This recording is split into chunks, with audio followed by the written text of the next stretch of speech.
আসসালামু আলাইকুম। আজকে আমি এসেছি আমাদের নিমবাস মেম্বার শাহজাদা ভাইয়ের কাছে। তিনি আমাদের ৩ মাসের এগ্রিমেন্টের একজন ক্লায়েন্ট। তিনি আমাদের নিমবাস মেম্বার হয়ে ১ মাস গাড়ি ড্রাইভ করেছেন। ১ মাস অলরেডি ক্রস করেছে। তিনি আজকে আমাদের সার্ভিস নিয়ে, আমাদের নিমবাস মেম্বারশিপের সার্ভিস নিয়ে বিস্তারিত বলবেন। আসসালামু তো আলাইকুম। ওয়ালাইকুম আসসালাম। সো বেসিক্যালি আমি নিমবাজের ব্যাপারে জেনেছি ফেসবুক থেকেই ফার্স্টে। তো আ আমি খুব রিসেন্টলি আমার গাড়িটা সেল করেছি। I used to drive A mark II। ওটা সেল করার পরে অ্যাকচুয়ালি ভাবছিলাম যে ড্রাইভার সহ রেন্ট এ কার মানে এই মুহূর্তে আমি গাড়ি কিনতে চাচ্ছিলাম না।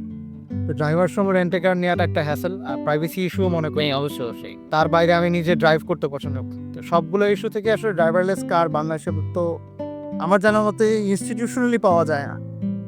তো আ নিমবাজের ব্যাপারে জানার পর থেকে আমি খুব ইন্টারেস্টেড ছিলাম। ইনফ্যাক্ট আমি গাড়ি সেল করার আগেই জানতাম। মানে কিছুদিন আগেই জানছি। কোইন্সিডেন্টালি আমার যেই সময় দরকার সেই সময়েই সামহাউ আমি জানতে পেরেছি। তো গাড়িটা সেল করার পর আমি কনট্যাক্ট করলাম। খুব হ্যাসেল ফ্রি ভাবে ওনাদের ইনভেস্টিগেশন শেষ হয়েছে। শেষ হওয়ার পরে আমি মেম্বারশিপ নিলাম। মেম্বারশিপ নেওয়ার পরে ৩ মাসের মেম্বারশিপে ইনিশিয়ালি নেওয়া হয়েছে। যার মধ্যে আমার 1 মান্থ প্রায় কমপ্লিট। তো মাঝখানে হ্যাঁ, স্যার এই যে ১ মাস আপনি গাড়ি ড্রাইভ করেছেন, লাইক ১ মাস আমাদের মেম্বারশিপ সার্ভিসটা নিচ্ছেন। আপনার কাছে কি মনে হয়েছে যে কোনো কোয়েরিজ আছে আমাদের এই সার্ভিস নিয়ে? কোনো ধরনের কোয়েরিজ? আমি অ্যাকচুয়ালি যতটুকু সার্ভিস এক্সপেক্ট করেছি ওটার বাইরে আমি কোনো প্রবলেমও পাইনি বা ওটা নিয়ে বাইরে সাজেশনও দেওয়ার মতন আমার এখন পর্যন্ত কোনো ইস্যু হয়। স্যার বেসিক্যালি আমরা যে ডকুমেন্টগুলো নেই, লাইক আমাদের সার্ভিসের জন্য, ভেরিফিকেশন পারপোজের জন্য, এই ডকুমেন্টগুলো কি আসলেই আপনার কাছে লজিক্যাল মনে হয়েছে? কোনো ডকুমেন্ট আপনার কাছে কি মনে হয়েছে যে অনেক বেশি প্রাইভেসি বিষয়ক আমরা কোনো ডকুমেন্ট চাচ্ছি? নট রিয়েলি, যেহেতু গাড়ি জিনিসটা মোটামুটি একটা বেশ কস্টলি জিনিস। Yeah. তো ওইটা আর আমাদের দেশের ক্রাইম অ্যান্ড অন্যান্য দেশের ক্রাইম সব একরকম না। তো ওই বেসিস থেকে যেই ইনফরমেশনগুলো চাওয়া হয়েছে আমার কাছে খুব হ্যাসেল হবে এরকম কোনো কিছু মনে হচ্ছে।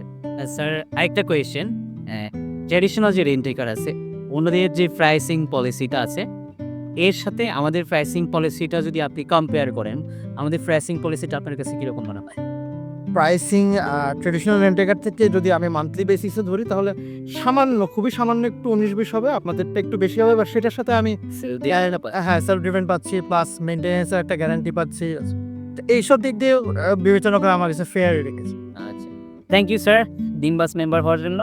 আশা করছি আপনার সামনের দিনগুলো আরো ভালোভাবে গাইড করবেন এবং এই ভেঞ্চার্স এর সাথেই থাকবেন।